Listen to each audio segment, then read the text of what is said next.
வணக்கம். நான் ரேவதி சில்வர் ஜுவல்லர்லேருந்து பேசிகிட்ருக்கேங்க. பாருங்கள், இன்றைக்கான வீடியோ என்னன்னு பார்த்தீங்கன்னா, தாலியில் போடுற உரு ஐட்டம் தாங்க பார்க்க போகிறோம். லக்ஷ்மி காசு, மாங்காய், நாணல், குண்டு, வாழைக்காய் சீப்பு, இந்த மாதிரி எல்லாமே நம்மக்கிட்ட ரெடியில் இருக்குங்க. இது எல்லாமே பியூர் சில்வரில் செஞ்சு கோல்டு பாலிஷ் போட்டதுங்க. அச்சாசலாக பார்க்கறதுக்கு உங்களுக்கு கோல்டில் இப்போ வாங்குனீங்கன்னா எப்படி இருக்குமோ அதே மாதிரியே இருக்குங்க.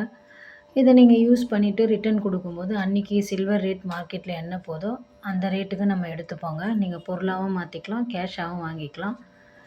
இது உங்களுக்கு பிடிச்சிருந்ததுன்னா இந்த ஸ்க்ரீனில் தெரிகிற வாட்ஸ்அப் நம்பருக்கு கால் பண்ணுங்கள். இல்லை நேரில் வந்து பார்த்து வாங்கணுன்னு விருப்பப்பட்டீங்கன்னா Vellore old bus stand, main பஜார், நகைக்கடை தெரு, ரேவதி சில்வர் ஜுவல்லரி தாங்க நம்மளோட கடை. நேரில் வந்து பாருங்கள். ஆன்லைன் ஷாப்பிங்கும் நம்மக்கிட்ட அவைலபிளாக இருக்குங்க. நீங்கள் ஆன்லைன்லேயும் பர்ச்சேஸ் பண்ணிக்கலாம். தேங்க்யூ.